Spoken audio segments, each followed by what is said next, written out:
Live cities की night bulletin दिन भर बिहार में आपका स्वागत है। मैं गरिमा भारती। आज के इस बुलेटिन में हम आपको बिहार से जुड़ी कई बड़ी खबरें बताने जा रहे हैं, लेकिन उससे पहले एक नजर हेडलाइंस पर। रुपेश सिंह हत्याकांड का 23 दिन बाद हुआ खुलासा। एसएसपी बोले रोड रेज में हुई थी हत्या। पुलिस ने हत्यारे को किया गिरफ्तार। परिवार वाले संतुष्ट नहीं। डीजीपी के नए आदेश पर बिहार में सियासत तेज। वहीं विपक्ष ने आदेश को बताया हिटलरशाही, तो बमक गए जेडीयू के नीरज कुमार। नए बजट को लेकर डिप्टी सीएम ने अधिकारियों संग किया मंथन। भागलपुर में पकड़े गए 10 मुन्ना भाई पैसे लेकर दूसरे के बदले दे रहे थे परीक्षा। शिक्षक नियोजन पर कल हाई कोर्ट करेगा फैसला। और साथ ही साथ आपको इस बुलेटिन में जिलों की कई छोटी बड़ी जरूरी खबरें भी बताने जा रहे हैं। अब खबरें विस्तार से जानिए, लेकिन सबसे पहले बात रुपेश हत्याकांड के खुलासे की। इंडिगो के स्टेशन मैनेजर रुपेश सिंह की हत्या रोड रेज में हुई थी। पटना पुलिस ने इस हाई प्रोफाइल मर्डर केस का खुलासा 23 दिन के बाद किया है। पटना एसएसपी उपेंद्र शर्मा ने मामले के खुलासे का दावा करते हुए पूरी जांच प्रक्रिया को सिलसिलेवार तरीके से बताया। उन्होंने बताया कि हत्या एक बाइक चोर ऋतुराज ने अपने 3 साथियों के साथ मिलकर की थी, जिसे पुलिस ने गिरफ्तार कर लिया है। पुलिस ने ऋतुराज को मीडिया के सामने भी पेश किया, जबकि घटना में शामिल 3 अन्य सहयोगी अब भी फरार हैं। पुलिस ने आरोपी के पास से हेलमेट, ब्लैक जैकेट, जूता, घड़ी, घटना के वक्त बाइक पर लगा नंबर प्लेट बरामद किया है। एसएसपी की माने तो रुपेश सिंह की कार और ऋतुराज की बाइक की टक्कर के बाद मारपीट हुई थी, लेकिन अपराधी ऋतुराज ने बताया कि उसकी बाइक की कार से टक्कर होते होते बची थी। उसके बावजूद रुपेश ने उतरकर उसे मारना शुरू कर दिया। इसी बात से गुस्से में आकर वह रुपेश की हत्या की साजिश रच रहा था। घटना के बाद ऋतुराज रांची भाग गया था।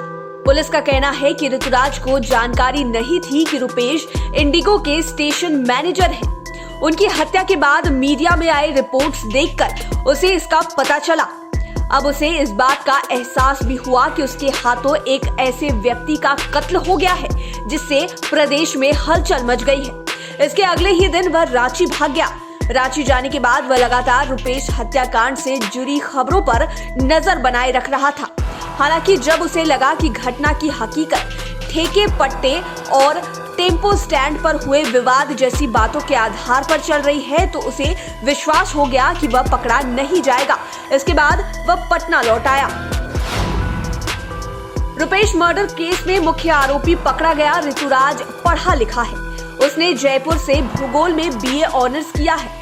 वह वहां एक बैंक में नौकरी भी कर चुका है। साथ ही साथ दिल्ली में कॉल सेंटर में भी नौकरी की थी।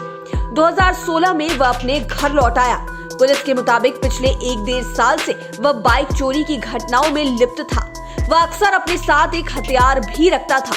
पुलिस के मुताबिक ऋतुराज के परिवार का ईंट भट्टा है। घर में कोई आर्थिक समस्या नहीं है, लेकिन ऋतुराज बाइक चोरी जैसे घटनाओं में लिप्त हो गया। रुपेश सिंह की हत्या उसके हाथ से हुई पहली हत्या है। इसके पहले उसने कभी भी हत्या नहीं की थी। रुपेश सिंह हत्या मामले में पुलिस के खुलासे से परिवार वाले संतुष्ट नहीं हैं। उनके भाई ने कहा है कि ऐसा हो ही नहीं सकता कि रोड रेज में उनकी हत्या कर दी जाए और अपराधी 6-6 गोलियां दाग दे। वहीं पत्नी का कहना है कि इतनी छोटी सी बात के लिए कोई कैसे जान से मार सकता है। उनका कहना है कि ऐसी छोटी सी घटना को लेकर वो किसी के साथ हाथापाई नहीं कर सकते थे। ऋतुराज हाथापाई की बात झूठ बोल रहा है। घटना के दिन कोई विवाद नहीं हुआ था। वहीं इस मामले पर सियासत भी तेज हो गई है। राजद ने ट्वीट कर कहा है कि आखिरकार बकरा मिल ही गया नीतीश कुमार जी। अब बात राजनीति की। बिहार में धरना प्रदर्शन को लेकर जारी डीजीपी के नए आदेश पर बवाल मच गया है। विपक्ष ने नीतीश सरकार पर हमला तेज कर दिया है।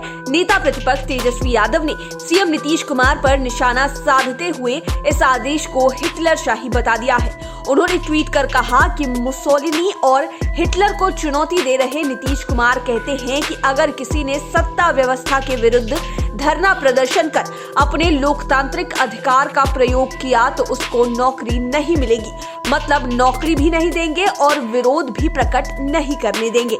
बेचारे 40 सीट के मुख्यमंत्री कितने डर रहे हैं। उन्होंने तेजस्वी यादव को पॉलिटिकल टूरिस्ट बताते हुए कहा कि आजकल वो दिल्ली में अपनी जमानत कराने में जुगाड़ में लगे हुए हैं, इसे लेकर कोर्ट भी जाते रहते हैं। कम से कम इस मुद्दे पर किसी वकील से सलाह ले लेते। तेजस्वी जी, आपकी अज्ञानता से राजनीति खतरे में पड़ गया है। डीजीपी के नए आदेश को लेकर बीजेपी न तो विरोध कर पा रही है और न ही खुलकर सपोर्ट। बीजेपी सांसद सुशील कुमार सिंह ने कहा कि न तो मैं इसका विरोध करता हूं और न ही सपोर्ट। उन्होंने कहा कि आजकल प्रदर्शन के नाम पर गुंडागर्दी हो रही है, छोटे छोटे मुद्दे को लेकर बवाल किया जाता है, इससे लोगों को काफी मुश्किलें होती है। हालांकि लोकतंत्र में विरोध करने का अधिकार भी है। आम बजट आने के बाद बिहार में भी नए बजट को लेकर मंथन शुरू हो गया है। डिप्टी सीएम व वित्त मंत्री तारकिशोर प्रसाद ने अधिकारियों के साथ बैठक की, जिसमें कई विभागों के अधिकारी शामिल हुए। तारकिशोर प्रसाद ने बताया कि इसी माह बिहार का बजट आने वाला है, इसे लेकर तैयारी आज से शुरू हो गई है। बजट से पहले अधिकारियों के साथ समीक्षा की जा रही है। उन्होंने कहा कि बिहार के विकास के लिए जो कुछ होगा वह करने का प्रयास करेंगे। भागलपुर पुलिस ने सेक्स रैकेट का भंडाफोड़ किया है। पुलिस ने 2 युवक और 2 युवतियों के साथ संचालक को गिरफ्तार किया, जिसमें जिस्म फरोशी का धंधा करने वाले और 2 युवकों को भागलपुर कोर्ट में पेश किया है, जहां उन्हें जेल भेज दिया गया है। वहीं दोनों युवतियों को उनके परिजनों को सौंप दिया गया है। आपको बता दें कि सेक्स रैकेट चलाने वाला शख्स पहले भी इस मामले में जेल जा चुका है, लेकिन जेल से छूटते ही वह इस धंधे में वापस चला गया। उधर मुजफ्फरपुर पुलिस को बड़ी सफलता हाथ लगी है। पुलिस ने पिछले 24 घंटे में बैंक लूटपाट और एटीएम फ्रॉड करने वाले 5 अपराधियों को गिरफ्तार किया है। इनके पास से हथियार, बाइक और मोबाइल बरामद किए गए हैं। औराई पुलिस ने 3 अपराधियों को हथियार और बाइक के साथ गिरफ्तार किया। ये अपराधी बैंक लूटपाट को अंजाम देते थे। उधर अहियारपुर और सकरा पुलिस ने एक अपराधी को गिरफ्तार किया है। ये सभी एटीएम फ्रॉड मामले में शामिल हैं। बिहार में इंटरमीडिएट की परीक्षा जारी है। भागलपुर में आज 10 मुन्ना भाई पकड़े गए हैं। बताया जाता है कि ये सभी टीएनबी कॉलेज में दूसरे के बदले परीक्षा दे रहे थे। जब केंद्राधीक्षक को शक हुआ तो उन्होंने इनकी जांच कराई तो 10 मुन्ना भाई पकड़े गए। सभी ने पुलिसिया पूछताछ में यह स्वीकार किया कि वे स्कॉलर हैं और पैसे लेकर दूसरों के बदले परीक्षा देते हैं। बिहार में सरकारी हाई स्कूल और +2 में छठे चरण के तहत चल रही 30,000 शिक्षकों के रिक्त पदों पर नियोजन को लेकर 4 फरवरी को फैसला हो सकता है। पटना हाईकोर्ट में इस मामले पर सुनवाई होगी। गौरतलब है कि जुलाई 2019 में माध्यमिक उच्च माध्यमिक शिक्षकों के नियोजन की प्रक्रिया आरंभ हुई थी। हालांकि इसको लेकर पटना हाईकोर्ट में एक PIL दायर किया गया है, जिससे नियुक्ति प्रक्रिया रुक गई है। लाइव सिटीज की नाइट बुलेटिन में फिलहाल इतना ही। खबरों की दुनिया से अपडेटेड रहने के लिए हमारे चैनल को सब्सक्राइब करें, साथ ही साथ लेटेस्ट अपडेट्स के लिए फेसबुक पेज को लाइक करें और आप हमें हमारे ट्विटर हैंडल पर भी फॉलो कर सकते हैं। धन्यवाद।